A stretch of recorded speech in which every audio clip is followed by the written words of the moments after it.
what he learned from his 7th meeting today of just a great group of people that are working on this issue. But look, this is a everyday problem for us in State Patrol, crime suppressing unit here in Atlanta. I mean, we're literally battling this every day all across the state with GBI, whether it's prosecution, going after the perpetrators. It's just a huge issue in our state. And, you know, we heard Commissioner Ward and Commissioner Oliver talk about it from a, you know, corrections and Department of Juvenile Justice perspective today. They're dealing with it every day in their facilities. Yeah, so Emma, you know, what we know is that homicides are up 30%. The FBI has told us that. We know that the Georgia gang investigators have said over 60% of all violent crime in Georgia is gang affiliated. We've heard, you know, over 50% all violent crime from the GBI. And what's happening is gangs, it's all about making money right now. Selling guns, drugs, human beings, cyber crime, even stealing people's benefits. Any way to make money, that's what the gangs do. Organized retail crime. So what we're seeing is, again, this is an issue, and it's not just an Atlanta issue. People think that it just can be an urban area. Well, the Georgia gang investigators in 2018 put out a survey, and 157 out of Georgia's 159 counties said that they were seeing gang activity. And gangs cross city and county lines. They don't care what the city line is or the county line is. So this is an issue. It's important for the state to come in and address the issue of violent crime. And again, I think the governor, the legislature, our office have made it a priority to go after it to keep Georgians safe. You know, and one other thing they said today too, I mean, you literally have the cartels on the southern border that are recruiting in our penal institutions here. I mean, that's what they're dealing with every day. Governor Kemp, Attorney General Carr, there's some bills moving around in the General Assembly that deal with GBI's jurisdiction to investigate gangs, as well as what prosecutors and what counties should be allowed to prosecute gang crimes. Can you talk about the importance of either of those measures? Well, I'm going to focus on the bill that we have, which would allow us, the governor proposed in his state of the state, which would allow us to prosecute, have concurrent jurisdiction. Because the way I look at it is, it needs to be a force multiplier. You need to be able to work together. And like I just mentioned, if you've got gangs operating across city or county lines, across multiple judicial circuits, it makes sense for the state to come in. And we've done this with human trafficking. In fact, human trafficking, we know 80% of all human trafficking cases are gang affiliated. So the state, this is where it makes sense for the state to come in to coordinate and collaborate with federal, state, and local partners. As for other agencies and other bills, I don't want to focus on that because we're focusing on the bill that we've got. AG Carr, how does that possibly enhance sentencing or impact sentencing with your office running a concurrent investigation to local offices? Well, it just means that we could prosecute or a local DA could prosecute. We've done this with human trafficking. It takes good communication. That's why we've created the Georgia Anti-Gang Network. Get people in the room together to be able to talk. So it's not about enhanced sentencing. It's not about two different, us going prosecuting a case and the DA.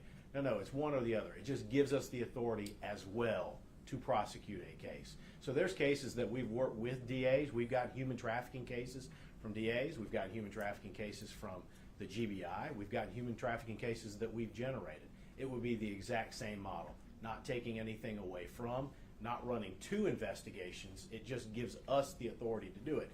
And when does it make sense? Again, when some of these gangs are operating across multiple jurisdictions. Instead of having 2, 3, or 4 DAs that would have a piece of it, the state could come in and do it. Where there's some gang activity in corrections, where somebody's already in state custody, it makes sense for us to be able to do it when DA's offices have limited resources and have to deal with crimes that are going on outside of that facility. It would make sense for us to be able to do it. So that's what it would be. It's concurrent jurisdiction. AG Carr and Governor Kemp, just 2 quick questions. First, obviously, you guys are aware of the tragedy that happened with an APD officer serving an arrest warrant. First question is just your reaction to what happened. Obviously, it was a gang member accused of shooting him, and if you guys could answer that, and then I have one follow-up. Well, look, it's outrageous. You know, our men and women are literally on the front lines every single day getting shot at. They're chasing very bad people. This has gone on too long in the city of Atlanta. Thankfully, now we have a lot of people that are working on this issue.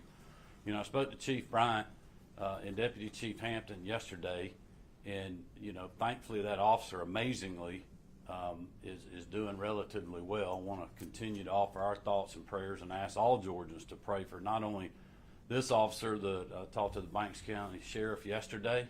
I mean, amazing what happened there. Guy took multiple hits, one in the vest, thankfully. He survived.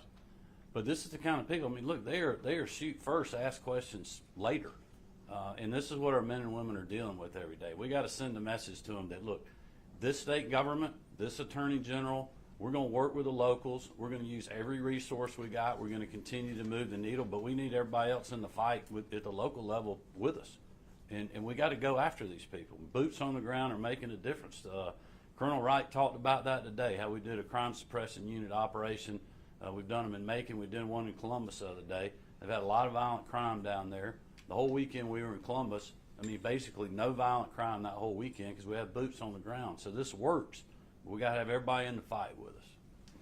Yeah, I just want there are a number of crises that we're having to deal with in society. One of them is just a complete lack of respect for men and women that put the uniform on.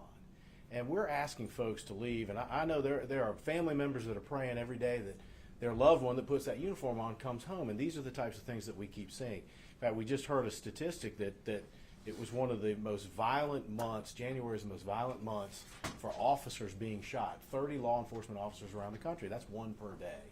And so I believe it is incumbent on those of us that are in public office to stand up and support the men and women in law enforcement. It is very difficult to get folks. Recruitment and retention is a very difficult issue. And why? Because their jobs are very dangerous. And if we elected officials and if members of society aren't standing up and saying thank you for doing a very difficult job, then it's going to continue, and it's got to stop.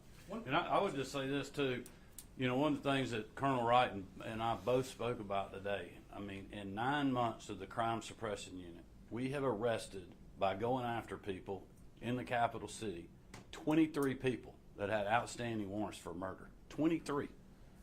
You know, we got to do more of that. Yeah, just one follow-up to that. You know, and I think I speak on behalf of all my colleagues. We interview countless investigators, and they say, look, we do our jobs, we do our investigations, we arrest these people, they go to jail, and after that, that's where things fall through. We have repeat offenders with the revolving door getting in and out, guys laughing all the way to Fulton County Jail because they know they're getting out tomorrow, only to get back on the street to reoffend. What can you guys do from your office? I understand there's got to be legislation, but is there anything else you guys can do to help out with the system? Because for some reason it seems like once you get into the courts, the system's broken, I guess. Well, look, I know I'm fixed to be held accountable at the ballot box, and so is the Attorney General, but the citizens of our state got to start paying attention along with everybody else on what our judges are doing.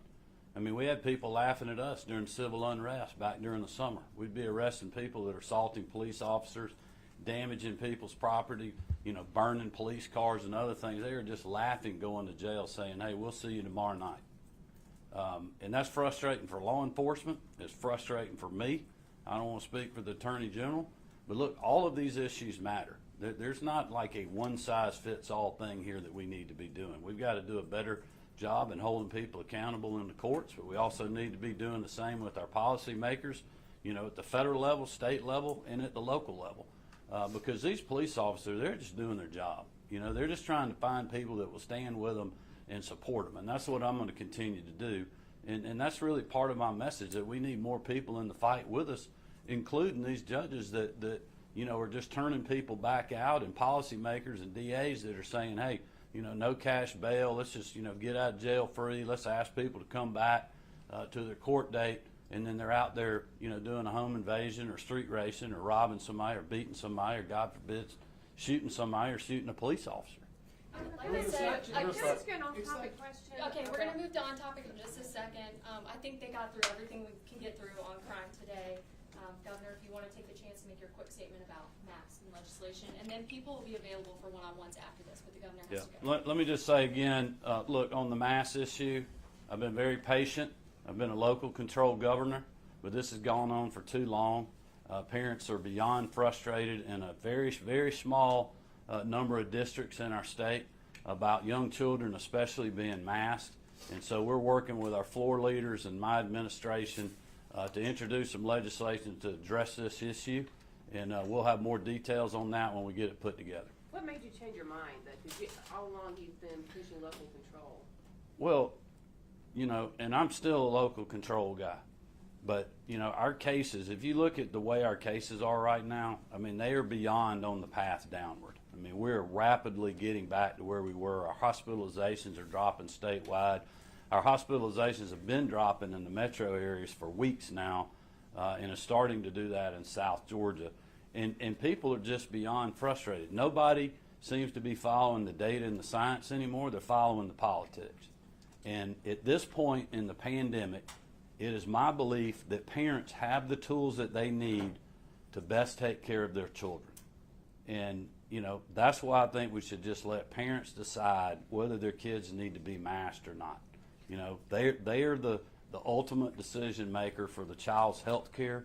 I appreciate what the schools have been doing. We've been there the whole time, helping them give the resources to stay open and keep our kids in the classroom.